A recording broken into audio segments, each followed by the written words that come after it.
thinking about the future. You're 71 years old. You won't live much longer. My daughter-in-law shouted at me and smashed my laptop on the floor. You don't deserve another cent from the company. Leech, my son laughed. But what they didn't know was that I was. I'm glad to have you here. Follow my story until the end and comment the city you're watching from so I can see how far my story has reached. The sound of my laptop hitting the hardwood floor echoed through the living room like a gunshot. I watched in stunned silence as the screen cracked, splitting my late husband's face in half on the family photo I'd been looking at just moments before. Thinking about the future. You're 71 years old. You're not going to live much longer. Thalia's voice cut through the air like a blade. Her perfectly manicured finger pointed at me like I was some diseased animal. You don't deserve another cent from the company, you leech. The word hit me harder than if she'd slapped me across the face. Leech. After everything I'd given, everything I'd built, everything I'd sacrificed for this family. Damon laughed. My own son actually laughed at his wife's cruelty. The sound was hollow, unfamiliar. Not the warm chuckle I remembered from his childhood when he'd find something genuinely funny. This was different, colder, meaner. Mom, Thalia's right, he said, not even looking at me directly. His eyes focused somewhere over my shoulder, as if I wasn't worth the effort of eye contact. You've been living off Dad's legacy for too long. It's time to accept reality. I remained seated in my favorite armchair, the one Robert had bought me for our 20th anniversary, and forced my hands to stay folded in my lap. Every instinct screamed at me to defend myself, to tell them exactly what I thought of their accusations. But I'd learned long ago that sometimes the most powerful thing you can do is stay silent and let people reveal their true nature. I built this company with your father, I said quietly, my voice steady, despite the storm raging inside my chest. Oh, please, Thalia interrupted, rolling her eyes with theatrical exaggeration. Everyone knows Dad was the brains behind everything. You just made coffee and answered phones. Face it, Colleen, you were never more than a secretary with a fancy title. The casual dismissal of 40 years of my life, of my work, of my partnership with Robert, made my chest tighten. But what hurt most wasn't Thalia's words. I'd expected cruelty from her. What shattered something deep inside me was watching Damon nod in agreement. This was the same boy I'd rocked to sleep when he had nightmares, the same child I'd driven to soccer practice every Saturday for 6 years, sitting in the rain and cheering until my voice was hoarse. The same young man I'd helped through college, through his first heartbreak, through every challenge life had thrown his way. Damon, I tried once more, searching his face for any trace of the son I'd raised. You know that's not true. You remember the late nights when your father and I would sit at the kitchen table, going over proposals, planning expansions. What I remember, he said, finally meeting my eyes, is Dad working himself to death while you spent his money on your little hobbies, garden clubs and book clubs, and whatever other ways you found to waste time while he was actually building something. Hobbies, he called my work hobbies. Thalia moved closer to him, sliding her arm through his with the satisfied smile of a woman who'd successfully turned a son against his mother. She'd been working on this for 3 years, ever since she'd married into our family. Slowly, methodically, she'd poisoned every memory, rewritten every story, until Damon genuinely believed I'd contributed nothing to the life we'd built. Look around this house, Colleen, she said, gesturing at the living room that had been my sanctuary for decades. None of this belongs to you anymore. The company is Damon's now. The house should be, too. It's time for you to find somewhere more appropriate for someone your age. Appropriate, the word hung in the air like a death sentence. I thought about the small studio apartment they'd probably expect me to move into, some cramped space with thin walls and neighbors I didn't know, where I'd spend my remaining years watching television and waiting for occasional duty calls from my son. There are some lovely senior communities about an hour from here, Damon added, his tone now taking on the patronizing quality people use when talking to children or the very elderly. Places where you can make friends your own age, do activities, have proper care. I don't need care, I said, the words coming out sharper than I'd intended. I'm perfectly capable of taking care of myself. Thalia laughed, the sound high and mocking. Are you, though? When's the last time you balanced a checkbook? Do you even know how much your medications cost? How much this house costs to maintain? She was fishing, trying to see how much I actually knew about my own finances. The truth was, I knew exactly how much everything cost because I'd been paying for it all along. But they didn't need to know that. Not yet. We're trying to help you, Mom, Damon said. And for a moment, his voice softened slightly. Dad left. You well provided for, but you need to be realistic about your limitations. Talia and I can handle the business side of things. You should focus on enjoying your retirement. Retirement, as if I hadn't already earned the right to choose my own path. After 7 decades of life and 40 years of partnership, I looked down at my broken laptop, at Robert's fractured face staring back at me from the cracked screen. What would he think if he could see this moment? Would he be proud of the son we'd raised together? Would he understand why I'd stayed silent all these years about the true nature of our business arrangement? I think we should call someone to help you pack, Talia said, already pulling out her phone. I know a wonderful service that specializes in senior relocations. They're very gentle, very understanding about how overwhelming this must be for you. The condescension in her voice made my skin crawl, but I forced myself to remain calm. Let them think they'd won. Let them believe I was just a confused old woman who'd been living off her husband's charity for the past 5 years since his death. They had no idea what was coming. I need some time to think, I said finally, rising slowly from my chair with the deliberate movements of someone who wanted to appear frail. This is all very sudden. Of course, Damon said, relief flooding his voice. He'd expected more of a fight, and my apparent compliance had caught him off guard. Take all the time you need, but Mom, don't make this harder than it has to be. I nodded and walked toward the hallway, leaving them in the living room with my broken laptop and their grand plans for my future. As I climbed the stairs to my bedroom, I could hear them already talking about which room would make the best home office for Talia, how they'd renovate the kitchen, whether they should keep or sell my piano, dividing up my life like vultures, picking over a carcass. But they'd made one critical mistake. They'd assumed that because I'd been quiet, I was powerless. They'd confused my grief with weakness, my grace with ignorance. Tomorrow I would begin making phone calls, not to senior living communities or packing services, but to lawyers. The game was just beginning, and they had no idea who they were really playing against. I sat on the edge of my bed, holding the silver-framed photograph that had survived the laptop's destruction. Robert and I on our wedding day, both of us so young and full of dreams, his arm around my waist, my head tilted toward his shoulder, both of us grinning like we held the secret to happiness itself. We'd been 23 and 25, respectively, broke as church mice, but convinced we could conquer the world together. And in many ways, we had. The irony wasn't lost on me that Talia and Damon believed I'd been nothing more than Robert's accessory when the truth was exactly the opposite. I closed my eyes and let the memories wash over me, each one a sharp reminder of what I'd lost, not just my husband, but the recognition of everything we'd built together. 1978. Robert had been working as a junior accountant at a small firm, and I was teaching 3rd grade at the local elementary school. We lived in a tiny apartment above Mrs. Henderson's garage, sharing one car, and dreaming of something bigger. The idea came to me during a parent-teacher conference when I was listening to Mr. Davidson complain about how difficult it was to find reliable bookkeeping services for his small manufacturing business. There has to be a better way, I told Robert that night over our dinner of spaghetti and jarred sauce. These small business owners need help, but they can't afford the big accounting firms. What if we could bridge that gap? Robert had looked up from his plate, interest sparking in his dark eyes. What are you thinking?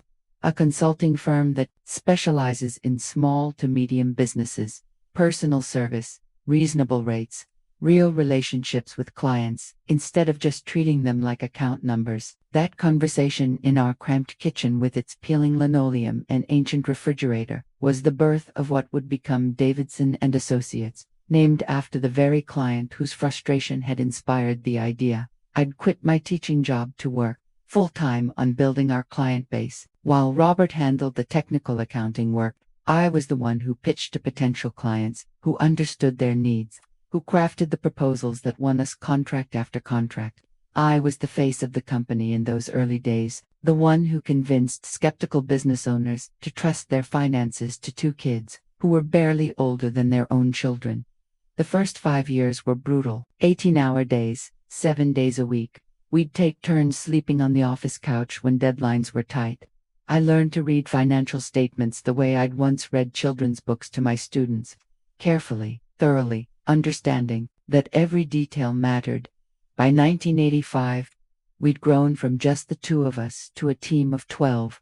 We'd moved into a real office building, hired our first secretary, and bought our first computers. Damon was born that year, and I remember sitting in the hospital bed, nursing him, while Robert and I discussed the Morrison account on the phone with our biggest client. Some women might have felt torn between motherhood and career, but I felt complete. I was building something lasting for my family, creating a legacy that would provide for Damon's future. Every late night, every missed dinner, every weekend spent in the office was an investment in all of our tomorrows. Robert always made sure to credit me publicly in interviews with business journals, at industry events, and in meetings with potential clients. He'd always say, "Colleen is the real visionary here. I just make the numbers work." It wasn't false modesty. It was the truth. The strategies, the expansion plans, the decision to specialize in family-owned businesses, the choice to prioritize long-term relationships over quick profits, those were all mine. But somewhere along the way, as Damon grew older and the business became more established, I'd made a choice that I now realized had been a mistake. I'd started stepping back from the public face of the company, not because Robert pushed me out, but because I wanted to focus more on being present for Damon. I attended his school plays instead of industry conferences. I coached his little league team instead of pursuing the networking opportunities that had once energized me. I made sure dinner was on the table every night at 6 o'clock, even if it meant leaving the office early when we were in the middle of crucial negotiations. Robert had supported every choice, never making me feel guilty for prioritizing our family. But gradually, imperceptibly, the business world had started to forget my role. New clients met Robert first. Industry articles focused on his quotes instead of mine. Awards came addressed to him alone. I told myself it didn't matter. The business was ours. Regardless of who got the public credit, Damon was thriving, Robert was happy, and we were more successful than we'd ever dreamed possible. What did it matter if my name wasn't on the magazine covers? But it had mattered, especially after Robert's sudden heart attack 5 years ago. I'd been in the garden when the call came from the hospital. Damon, then 31 and working as our marketing director, had been the one to find his father collapsed in the office. By the time I reached the emergency room, Robert was gone. The grief had been overwhelming, but almost immediately, I'd been forced to navigate a business world that no longer remembered my contributions. Clients who'd known me for decades suddenly started addressing their concerns to Damon instead of me. Vendors who'd negotiated with me for years began calling him for approval on orders I'd been handling independently for months. At first, I'd attributed it to kindness, people trying to spare the grieving widow from business burdens. But as weeks turned to months, I realized the truth was more painful. They genuinely believed Damon was more qualified to run the company than I was, despite the fact that he'd only been with us for 8 years, and had never handled anything more complex than marketing campaigns. The final blow had come during Robert's funeral when Harold Morrison, our very first client, the man whose frustration had inspired the entire business, had pulled Damon aside and said, "Your father built something remarkable here, son. I know. You'll do him proud." No mention of me. No acknowledgement that I'd been the one to pitch Harold's account originally. The one who'd saved his business from bankruptcy. With a restructuring plan that became our template for dozens of other clients, I'd watched from across the room as other business leaders surrounded Damon with condolences and advice, treating him like the natural heir to an empire he'd had no hand in building. And I'd made another choice that I now regretted. I'd let them, standing there in my black dress, exhausted by grief and overwhelmed by the sudden responsibility of making decisions alone. I'd decided it would be easier to let Damon take the public role. I'd stay on as a consultant, maintain control behind the scenes, but let him be the face of the company. It had seemed like a kindness to both of us. He'd get the respect and recognition he deserved as Robert's son, and I'd get to step back from the spotlight I'd never particularly enjoyed anyway. But I'd underestimated how completely people could forget. Within a year, business contacts who'd known me for decades were introducing me as Damon's mother instead of Robert's business partner. Within 2 years, industry publications were writing about Damon as if he'd founded the company himself, and then Talia had entered the picture. I'd known from their first date that she was trouble. Something about the way she sized up our house during Damon's birthday party, the questions she asked about the business, the way she'd studied the family photos on the mantel, like she was memorizing faces for a test. But Damon had been 34 and lonely, still mourning his father's death, and struggling with the pressure of running a company he'd never been prepared to lead. Talia was beautiful, charming, and most importantly, she made him feel capable and important. She'd been subtle at first, with little comments about how hard it must be for him to understand the modern business world, suggestions that he might be overwhelmed by complicated financial decisions, questions about whether he was taking proper care of his health, delivered with such apparent concern that Damon never noticed the underlying message that he was becoming a burden. Slowly, systematically, she'd rewritten our family history. In Thalia's version, Robert had been a brilliant entrepreneur who'd built an empire through his own genius and hard work. Paper doesn't crash, I used to tell Robert when he teased me about my insistence on hard copies. Paper doesn't get hacked or corrupted or accidentally deleted. Now, I was grateful for my old-fashioned ways. I spent the next 4 hours pulling files, organizing documents, and loading everything into banker boxes, tax returns from the past 10 years, copies of every major contract, bank statements, insurance policies, the original incorporation documents, Robert's will, and the probate court findings, everything that would allow James Chen to reconstruct exactly what had happened to our company in the 5 years since Robert's death. By the time Damon came home for lunch, a habit he'd maintained since taking over the business, I was back in the living room reading a gardening magazine and looking for all the world like I'd spent the morning doing exactly what a retired widow should be doing. "How was your walk, Mom?" he asked, loosening his tie as he headed for the kitchen. "Lovely," I replied. "I'm thinking about joining that senior walking group at the community center. It would be nice to have some company." It was the perfect cover story. A walking group would explain why I might be out of the house for several hours at a time, and it would reinforce their image of me as a lonely old woman, desperately seeking social interaction with other elderly people. Damon emerged from the kitchen with a sandwich and settled into Robert's old recliner. "That's a great idea. You need to get out more. Make friends your own age. Friends my own age." As if Margaret Hartwell and James Chen weren't exactly the kind of friends I needed right now. "Talia thinks you might be happier in one of those active senior communities," he continued, not looking at me as he spoke. "Places where there are organized activities, people to check on you, medical care available if you need it." "Has she been looking at places?" I asked, keeping my voice carefully neutral. "Just researching options for the future. You know, we want to make sure you're taken care of."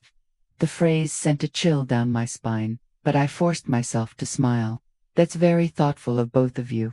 After he left, I called Margaret's office and arranged for James Chen to come to the house the following morning while Damon and Talia would be out. I'd already checked their schedules. Damon had a client meeting across town, and Thalia had a spa appointment that would keep her busy for most of the day.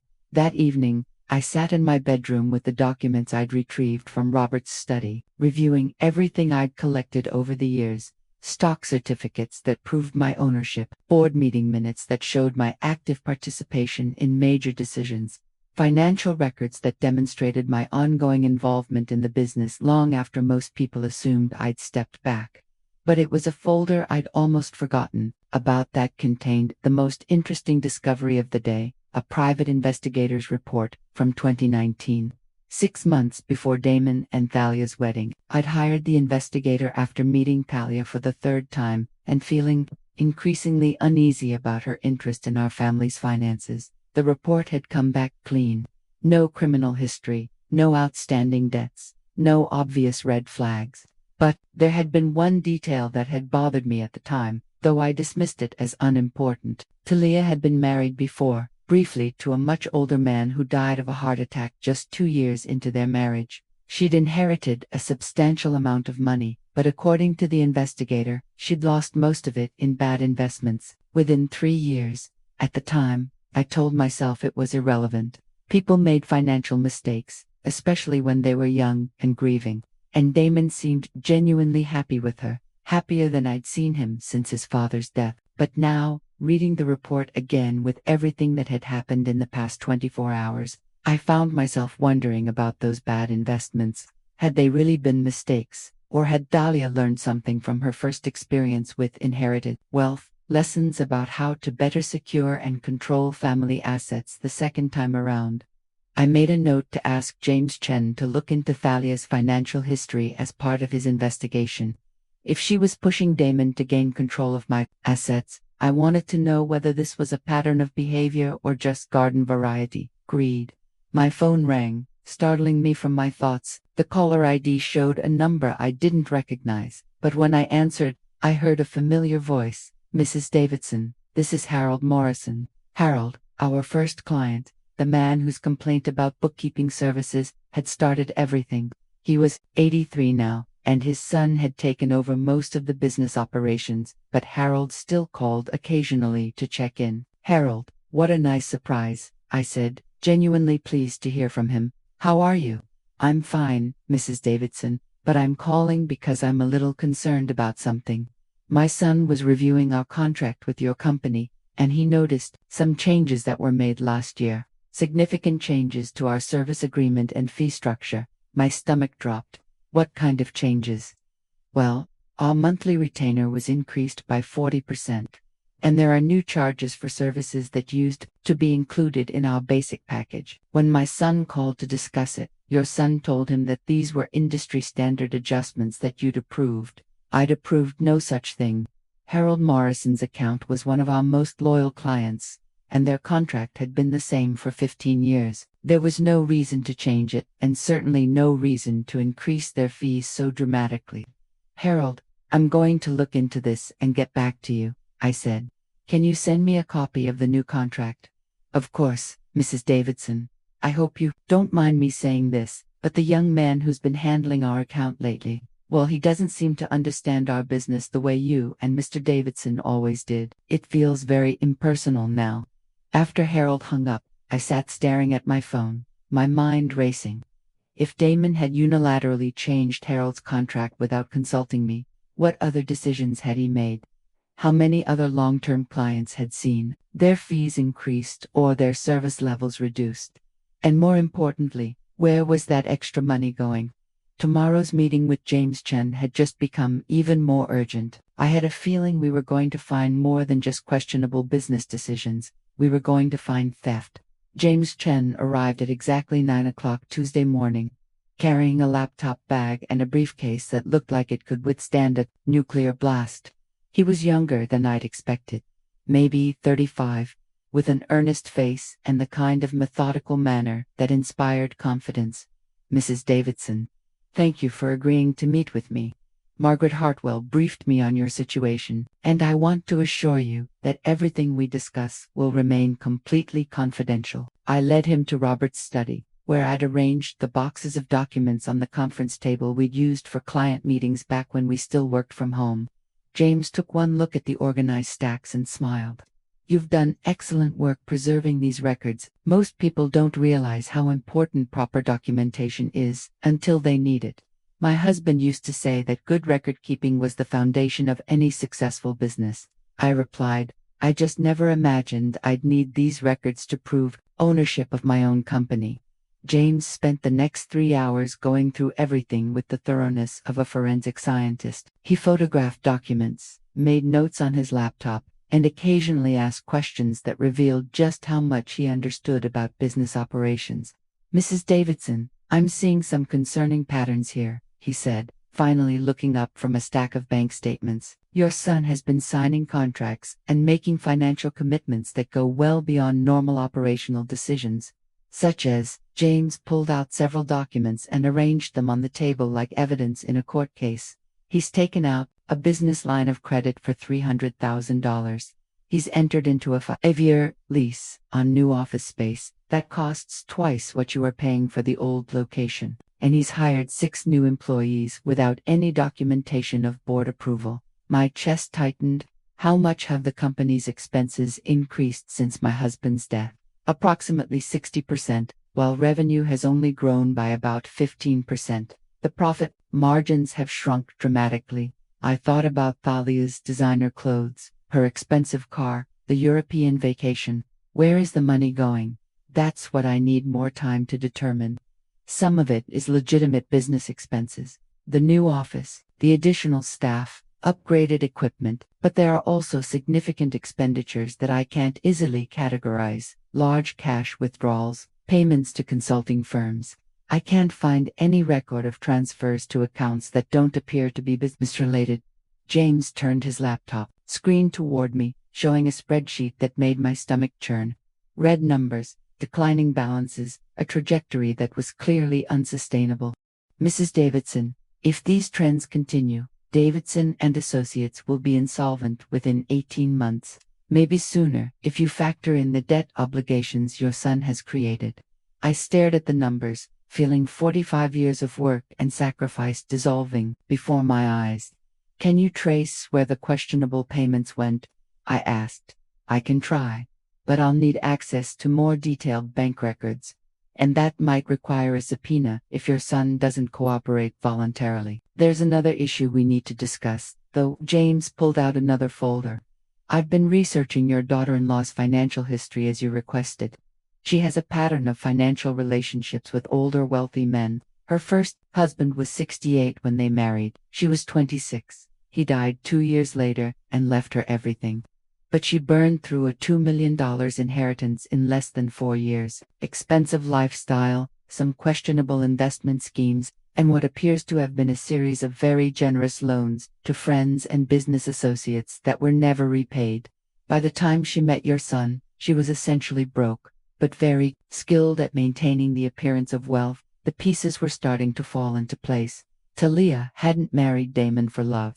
She'd married him for financial security, and when that security hadn't been as immediately accessible as she'd hoped, she'd started working to remove the obstacles between her and what she saw as her rightful inheritance. James, I need to know something. If I were to reassert control of the company, could I reverse the decisions my son has made? Some of them, yes.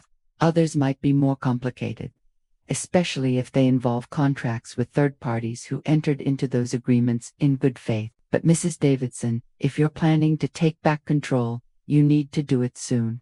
Every day you wait, your son creates more obligations that will be difficult to undo. After James left, I sat in Robert's study, surrounded by the evidence of everything we'd built and everything that was being destroyed. I thought about Damon as a little boy, how proud he'd been when Robert occasionally brought him to the office, how he'd insisted on having his own business cards, even though all they said was, Damon Davidson, future boss. He'd always assumed he would inherit the company, and I'd never corrected that assumption. Even after Robert's death, when I could have clarified the ownership structure, I'd stayed silent. I'd wanted to give Damon the chance to grow into the role, to earn the respect and authority that came with leadership. Instead, I'd watched him nearly destroy everything his father and I had spent our lives creating. My phone rang, interrupting my thoughts. It was Margaret Hartwell. Colleen, we need to talk. Can you meet me this afternoon? Something in her tone set off alarm bells. What's wrong? I'd rather discuss this in person. Can you be at my office? At 2 o'clock, I agreed, then spent the next few hours trying to calm my nerves. Had James found something even worse than financial mismanagement? Was there criminal activity involved? Was I about to lose everything anyway, regardless of what the ownership documents said? Margaret's law firm occupied the top floor of a downtown office building with floor-to-ceiling windows that overlooked the city. Robert and I had called home for nearly 50 years. Margaret met me in the reception area and guided me to a conference room where James was waiting with another man I didn't recognize. Colleen, this is Detective Ray Sullivan, Margaret said. He specializes in financial crimes, and James asked him to review some of the information we've gathered. Detective Sullivan was a big man with kind eyes and the sort of steady presence that probably served him well in his profession. He shook my hand gently and waited for me to sit before speaking. Mrs. Davidson, I want to assure you that you're not in any legal trouble, but we've discovered some irregularities in your company's finances that we think you should be aware of. What kind of irregularities? James opened his laptop and pulled up another spreadsheet. Remember those payments I couldn't categorize? I was able to trace most of them. Your son has been transferring company funds to a personal investment account that he and your daughter-in-law opened together. How much money over the past 2 years? Approximately $450,000. The number hit me like a physical blow. Nearly $500,000 had moved from our business accounts to their personal investments without my knowledge or consent. Is that legal? I asked. Detective Sullivan answered, that depends on the specific circumstances and how the company's ownership and authorization structures are set up. Since you're the majority owner and didn't approve these transfers, it could constitute embezzlement or misappropriation of funds, could constitute. The complicating factor is that your son appears to have been operating under the belief that he had the authority to make these decisions. If he genuinely believed he was acting within his rights as the company's manager, it might not meet the criminal threshold for theft. Margaret leaned forward. But it definitely gives us grounds for civil action. We could force them to return the money and remove your son from any management role. I thought about the confrontation that would inevitably follow, about the looks on Damon and Thalia's faces when they realized their carefully constructed plans were falling apart. Part of me dreaded that moment, but a larger part was beginning to look forward to it. There's something else, James said. I found records of communications between your daughter-in-law and several senior living facilities. She's been getting cost estimates and availability information for me. It appears so. And based on the timeline, she started making these inquiries about 6 months ago, well before your confrontation yesterday. So, their plan to move me out hadn't been a spontaneous reaction to our argument. It had been in the works for months, possibly longer. Talia had been systematically planning to remove me from my own home and my own business, probably while continuing to drain both for her personal benefit. What do you recommend I do? I asked. Margaret, James, and Detective Sullivan exchanged looks. It was Margaret who answered. We think you should call a board meeting immediately. Exercise your authority as majority owner to review all decisions made in the past 2 years and revoke any that were made without proper authorization. Force them to return the misappropriated funds and remove both of them from any management positions. And if they refuse, then we pursue criminal charges and civil litigation. But Colleen, I think you'll find that once they understand the legal realities of the situation, they'll be much more cooperative. Detective Sullivan added, sometimes people who think they're in control become very reasonable very quickly when they realize they're not. I thought about Thalia's smug confidence, her certainty that she had successfully neutralized the only obstacle to her complete control of what she saw as her inheritance. I thought about Damon's dismissive attitude, his apparent belief that I was just a confused old woman living in the past. They had no idea what was coming. Schedule the meeting, I said. Tomorrow morning, 9 o'clock. That evening, I did something I hadn't done since Robert's death. I put on my best business suit, the navy blue one I'd worn to important client meetings and board presentations, and stood in front of the full-length mirror in my bedroom. The woman looking back at me wasn't the helpless widow that Damon and Thalia thought they could manipulate. She was the co-founder of a successful business, a partner who had made crucial decisions for 4 decades. A strategist who had spent months carefully documenting every move her opponents had made. Tomorrow the game would end, and they were about to discover that they'd been playing against a master. I arrived at the Davidson and Associates office building at 8:30 Wednesday morning, 30 minutes before the board meeting I'd called through. Margaret's office, the receptionist, a young woman named Sarah, who'd started working there after Robert's death, looked surprised to see me. Mrs. Davidson, I didn't know you were coming in today. Should I let Mr. Davidson know you're here? That won't be necessary. Sarah, I'll be in conference room A. Please make sure we're not disturbed once the meeting begins. I made my way through the familiar hallways, past the offices where I'd spent countless hours building this company from nothing. The walls were lined with awards and photographs chronicling our growth over the decades. But I noticed that most of the images featuring me had been quietly removed and replaced with pictures of Damon at various industry events. Even our history was being rewritten.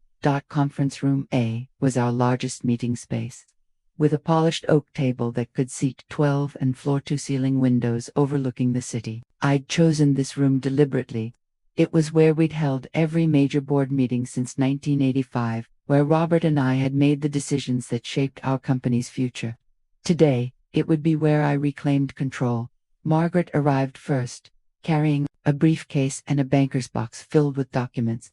Behind her came James Chen with his laptop and several manila folders. Detective Sullivan brought up the rear, his presence adding weight to what was about to unfold. "Are you ready for this?" Margaret asked as we arranged our materials at one end of the conference table. "I've been ready for months," I replied. "I just didn't realize it until now." At exactly 9 o'clock, Damon walked in, followed closely by Leah. They both stopped short when they saw the assembled group, their confident expressions immediately shifting to confusion and concern. "Mom, what's going on here?" Damon asked, his voice carrying the patronizing tone he'd perfected over the past few years. "If you wanted to visit the office, you should have called. We could have arranged a tour or something." "Sit down, Damon," I said quietly. "Both of you." Talia remained standing, her arms crossed and her expression defiant. "I don't know what kind of game you're playing, Colleen, but we don't have time for this. Damon has important meetings today," I said. "Sit down." Something in my voice must have penetrated their assumptions about my helplessness, because they both took seats across from us. Though Talia's posture remained aggressive, Margaret opened her briefcase and pulled out a thick document. "This is a formal notice calling for a review of all major business decisions made by Davidson and Associates since January 2019, pursuant to the authority of the company's majority shareholder." Damon frowned. "Majority shareholder? Mum, you don't own the majority of anything. Dad left the company to me." "Actually," I said, sliding a folder across the table to him, "he didn't."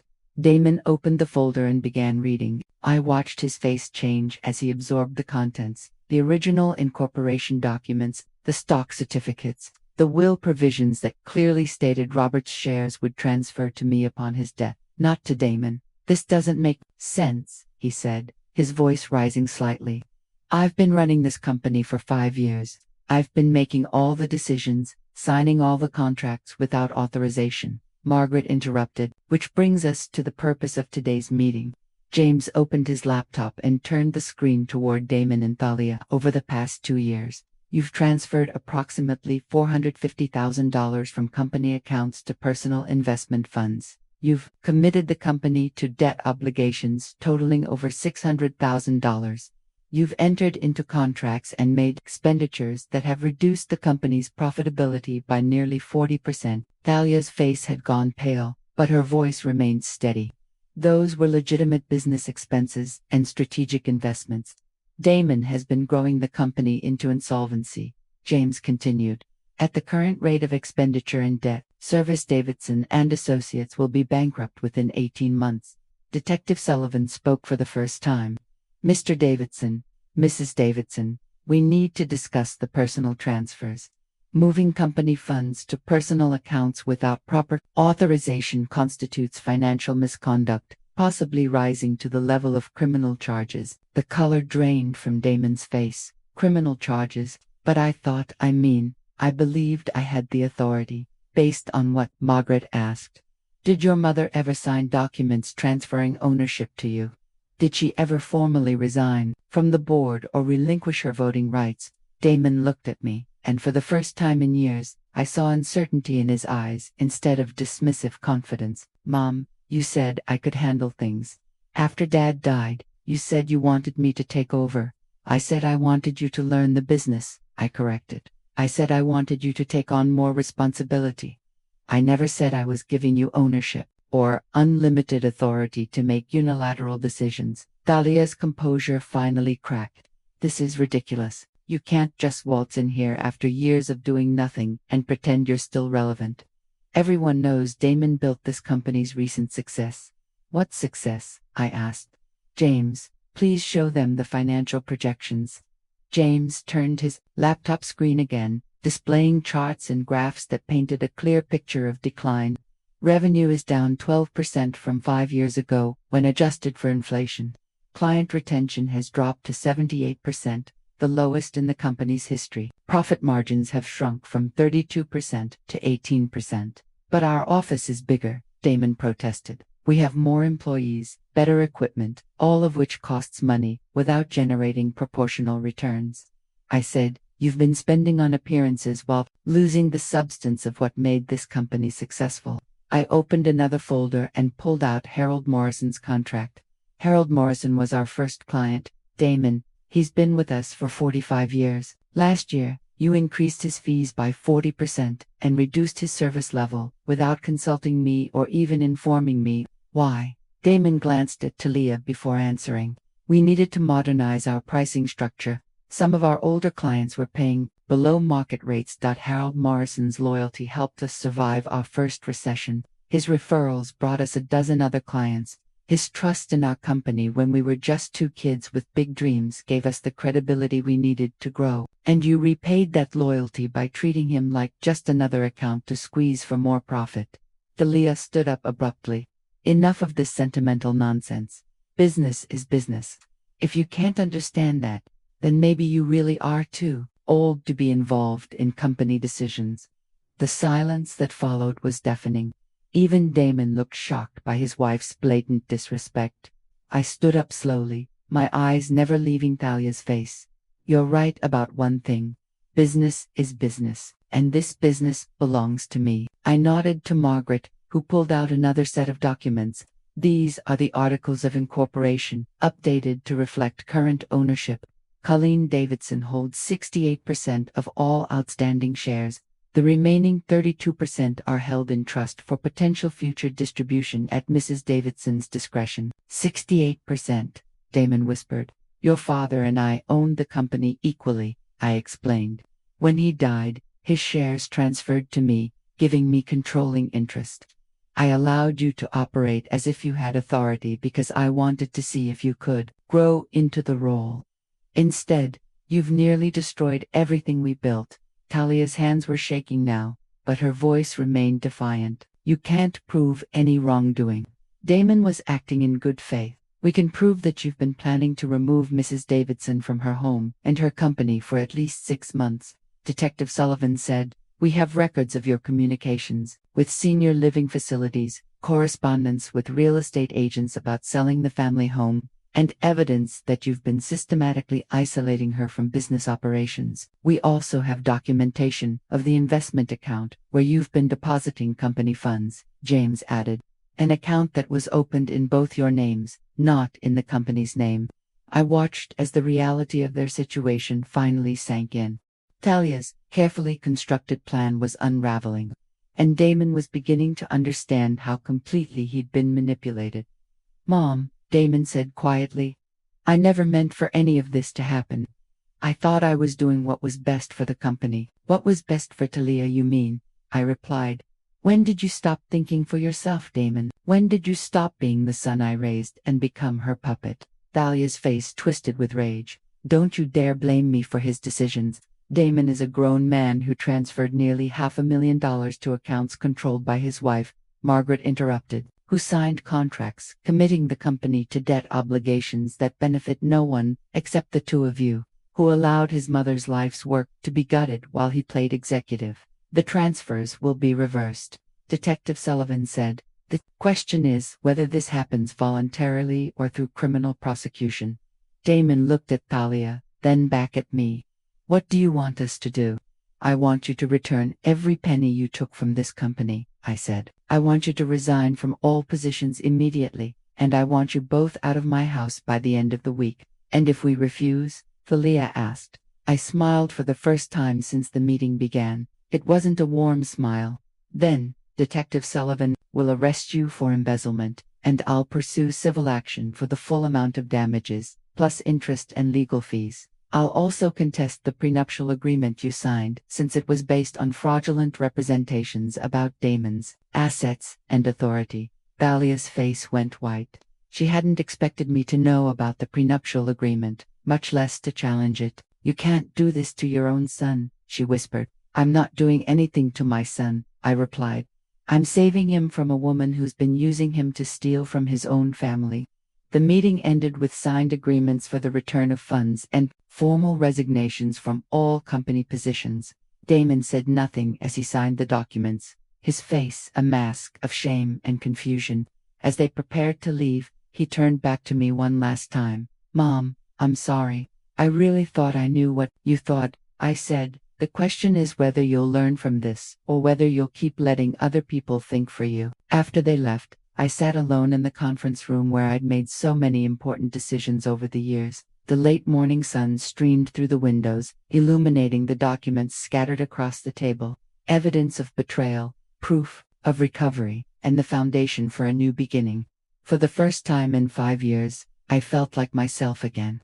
But the hardest part was still to come. 3 months later, I stood in my new corner office on the top floor of our building, looking out at the city that had watched me build an empire, lose control of it, and take it back again. The nameplate on my door read Chief Executive Officer, in bold letters that caught the afternoon light. It felt good to see my name where it belonged. The transition hadn't been easy. Word had spread quickly through our industry that I'd reasserted control of Davidson and Associates, and the reactions had been mixed. Some longtime clients and business partners welcomed my return, remembering the company's reputation for personal service and integrity that had been our hallmark for decades. Others were skeptical, questioning whether someone my age could effectively run a modern business. I'd let my work answer their doubts. The first thing I'd done was reach out personally to every client we'd lost or alienated during Damon's tenure. Harold Morrison had been my first call, and his relief at hearing my voice had been almost palpable. Mrs. Davidson, thank God you're back, he'd said. I was starting to think we'd lost the company we've trusted for 45 years. Within 6 weeks, we'd restored our previous service levels and adjusted pricing back to fair, sustainable rates. We'd renegotiated contracts that Damon had signed at unfavorable terms, consolidated our office space to reduce overhead, and restructured our staff to focus on client service rather than administrative bloat. The results had been immediate and dramatic. Client satisfaction scores increased by 30%. 3 former clients returned within the first month. Revenue stabilized and then began to grow again, this time built on a foundation of genuine value, rather than inflated fees and services nobody needed. Most importantly, I'd found my voice again. Mrs. Davidson, Sarah, our receptionist, appeared in my doorway. Your 3 o'clock appointment is here. I nodded and straightened my jacket. Jennifer Walsh was a potential new client, a woman who'd built a successful catering business and needed help navigating the financial complexities of expansion.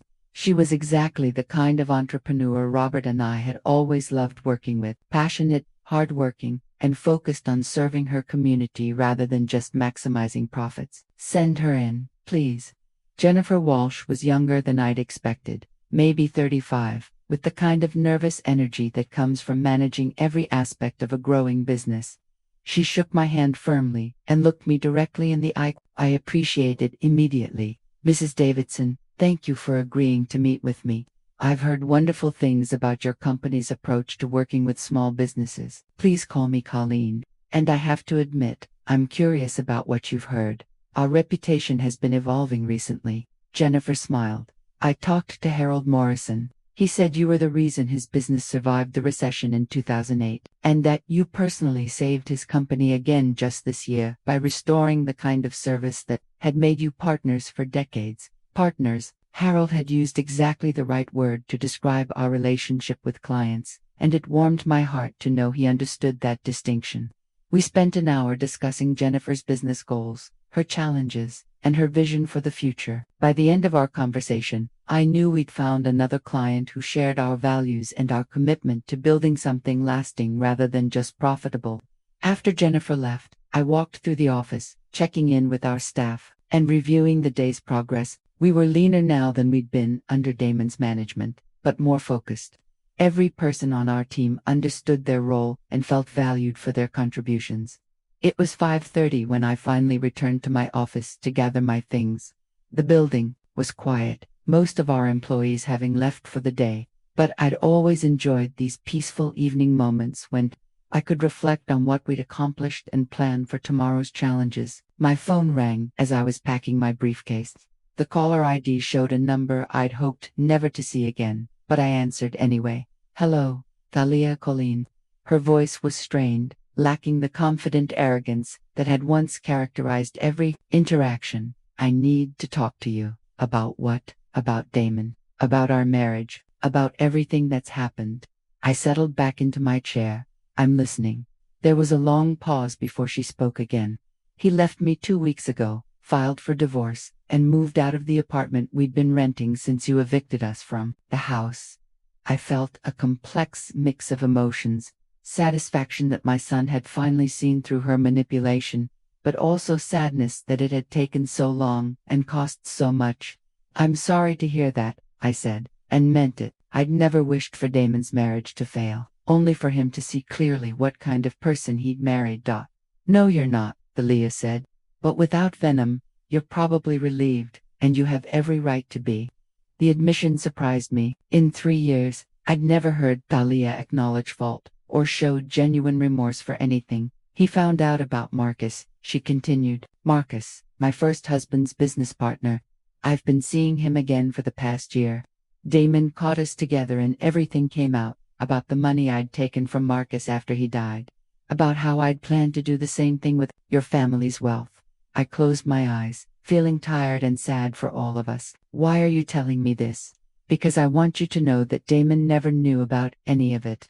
He really believed he was making legitimate business decisions.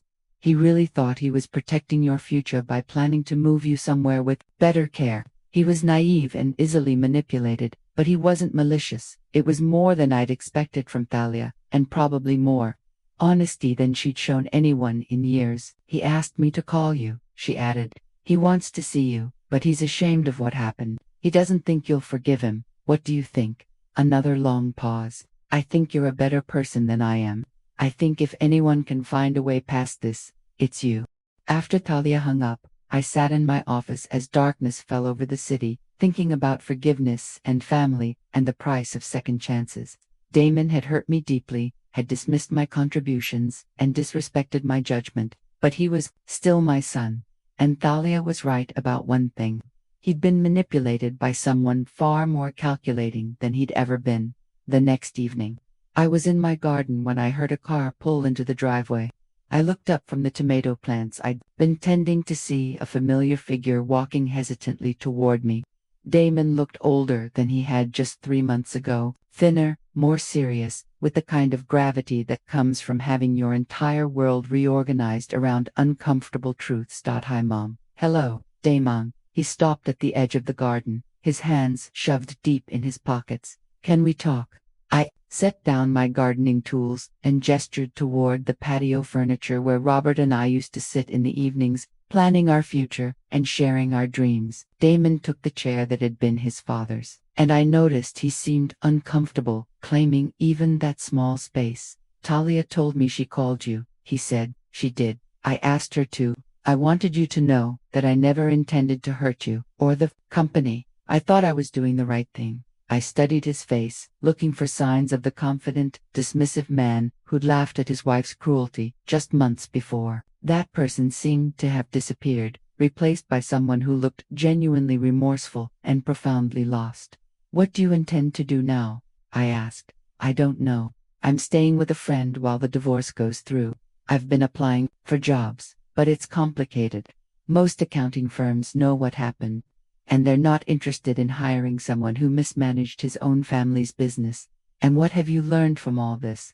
Damon was quiet for a long time, staring at his hands. "I learned that I spent so many years trying to prove I was worthy of Dad's legacy that I forgot to honor it. I learned that I let someone else's agenda become more important than my own judgment. And I learned that I hurt the person who should have mattered most to me." His voice broke slightly on the last words, and I saw tears forming in his eyes. "Mom, I know I don't deserve forgiveness. I know I destroyed your trust and nearly destroyed everything you and Dad built, but I want you to know that I remember now. I remember the nights you and Dad worked together at the kitchen table. I remember you driving to client meetings while Dad stayed home with me when I was sick. I remember you making the presentation that landed the Morrison account because you understood their business better than anyone. He looked up at me, and I saw the little boy who used to help me plant flowers in this same garden, who used to ask 1,000 questions about everything and listen carefully to every answer. I remember that you were never just Dad's helper. You were his partner. And I'm sorry it took losing everything for me to remember that. The apology was more complete and genuine than anything I'd expected. But apologies, no matter how heartfelt, couldn't undo the damage or restore the trust that had been broken. Damon, I appreciate you coming here and saying this, but trust has to be rebuilt. Not just with words, but with actions over time. He nodded. I understand. I don't expect you to forgive me right away, or maybe ever. I just wanted you to know that I see clearly now, and I'm sorry. We sat in silence for a while, listening to the evening sounds of the neighborhood where he'd grown up and I'd built my life. Finally, I made a decision that surprised both of us. Davidson and Associates is hiring an entry-level accountant. I said, someone to handle basic bookkeeping and client support under close supervision. The pay is modest, and there would be no management responsibilities or decision-making authority. Damon's eyes widened. Mom, you don't have to. I'm not offering this because you're my son, I interrupted. I'm offering it because you're qualified for the work and because I believe people deserve the chance to earn redemption through honest effort. But Damon, this would be your last chance. Any hint of poor judgment, any sign that you're not completely committed to rebuilding what you helped damage, and you'll be gone permanently. Tears were flowing freely down his face. Now I won't let you down again. See that you don't. Single quotes. 6 months later, I watched through my office window as Damon worked late at his desk in the main accounting department, double-checking calculations and preparing client reports with the meticulous care that the job required. He'd kept his word about earning redemption through honest work, arriving early, staying late, and approaching every task with the kind of humility that comes from understanding how much you have to prove. Our clients had slowly begun to trust him again, recognizing that he was a different person than the man who'd alienated them during his brief tenure as manager. More importantly, he was learning to trust himself again, to make decisions based on genuine analysis rather than someone else's agenda. The business was thriving under my leadership. We'd not only recovered the ground we'd lost during Damon's mismanagement, but we'd expanded into new areas of service that leveraged our reputation for integrity and personal attention. 3 new employees had joined our team, all young professionals, who shared our commitment to building long-term relationships rather than maximizing short-term profits. But the most satisfying change was personal. I was no longer seen as a relic from the company's past, but as its driving force for the future. Industry publications sought my opinions on business trends. Professional organizations invited me to speak at conferences. Younger entrepreneurs asked for my mentorship, recognizing that my experience represented decades of wisdom rather than outdated thinking. I'd reclaimed not just my company, but my identity. That evening, as I prepared to leave the office, Sarah knocked on my door. Mrs. Davidson, your son asked me to give you this. She handed me an envelope with my name written in Damon's careful handwriting. Inside was a short note and a check. Mom, this is the first installment on repaying the money I took from the company. It will take me several years to return everything, but I wanted you to know that I consider this debt the most important obligation I have. Thank you for giving me the chance to make things right. Love, Damon. The check was for $2,000. Probably a significant portion of his modest salary. It was a start, a tangible sign that he understood the magnitude of what he'd done and was committed to making restitution. I folded the note and put it in my purse, then walked through the office one more time before heading home. My home, where I lived alone but felt complete. My business, which I'd saved from destruction and rebuilt stronger than before. My life, which I'd reclaimed from people who'd tried to convince me I was too old, too irrelevant, too powerless to matter. They'd been wrong about everything. That as I drove through the familiar streets of the city where I'd spent my entire adult life, I thought about Robert and how proud he'd be of what I'd accomplished. I thought about the young woman I'd been when we started our business together, full of dreams and determination. And I thought about the woman I'd become, someone who'd learned that it's never too late to fight for what belongs to you, never too late to remind the world of your worth, and never too late to write a new chapter in your own story. The future stretched ahead of me, full of possibilities and challenges and opportunities to continue building something meaningful. I was 71 years old, and I was just getting started. Now, I'm curious about you who listened to my story. What would you do if you were in my place? Have you ever been through something similar? Comment below. Thank you for watching until here.